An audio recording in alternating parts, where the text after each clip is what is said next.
আসসালামু আলাইকুম। আরো একবার সুমনেস ব্লগ পেজে আপনাদের সবাইকে স্বাগত জানাই।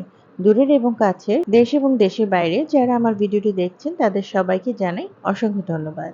আজ আমি আমার আম্মুর রেসিপিতে কাতলা মাছের মুড়ি ঘন্ট করে দেখাবো। জানি অনেকেই করে থাকেন, তবে আমার আম্মু কিভাবে করে সেটাই আমি আজকে দেখাবো। আর এর স্বাদ কিন্তু অতুলনীয়। প্রথমে মুগ ডাল হালকা ভেজে ভালো করে ধুয়ে হলুদ লবণ দিয়ে সেদ্ধ বসিয়ে দিব। ভালো করে সেদ্ধ হয়ে গেলে ডাল ঘুটনি দিয়ে একটু আধা ভাঙা করে নেব। এরপর আমি কাতলা মাছের মাথা আর কিছু পিস হলুদ লবণ দিয়ে ভেজে নিচ্ছি। অন্য একটি কড়াইতে তেল গরম করে এতে পেঁয়াজ কুচি, পেঁয়াজ রসুন বাটা দিয়ে দিচ্ছি। এখন এটাকে ভালো করে কষিয়ে নেব। কষানো হয়ে গেলে এর মধ্যে একটু আদা বাটাও দিয়ে দিচ্ছি। তারপর দিয়ে দিচ্ছি তেজপাতা, গরম মসলা। এই মুড়ি ঘন্টতে মোটামুটি মাংসের মশলাই আমি অ্যাড করব। আসলে এক একজনের হাতে এক এক রকম মজা। আমি কিন্তু ছোটবেলা থেকেই আম্মুর এই রান্নাটার ফ্যান ছিলাম, এখনো আছি।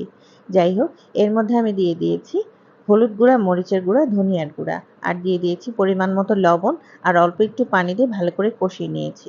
এখন আমি ভেজে রাখা কাতলা মাছের মাথা পিসগুলো দিয়ে দিচ্ছি। ভালো করে নেড়েচেড়ে কষিয়ে নিচ্ছি। তারপর আমি এখানে বেশ কিছু পানি অ্যাড করে দিব, যেন মাছটা ভালো করে সেদ্ধ হয়ে যায়। এখন আমি এটাকে ঢেকে দিব। মাছটা রান্না হয়ে গেলে এর মধ্যে সেদ্ধ করা ডাল দিয়ে দিব। মাছ আর ডাল ভালো করে মিশিয়ে নিব। এরপর আমি এর মধ্যে কাঁচামরিচ দিয়ে দিব। চাইলে ধনিয়া পাতাও দেওয়া যায়, তবে আজ আর আমি ধনিয়া পাতা দিচ্ছি না। তৈরি হয়ে গেল আমার কাতলা মাছের মাথা দিয়ে মুড়ি ঘন্ট। এটা কিন্তু গরম ভাতের সাথে অসাধারণ লাগে। আমার আম্মু কিন্তু এভাবেই রান্না করে। আজ এ পর্যন্তই। ভালো থাকবেন, সুস্থ থাকবেন। আল্লাহ হাফেজ।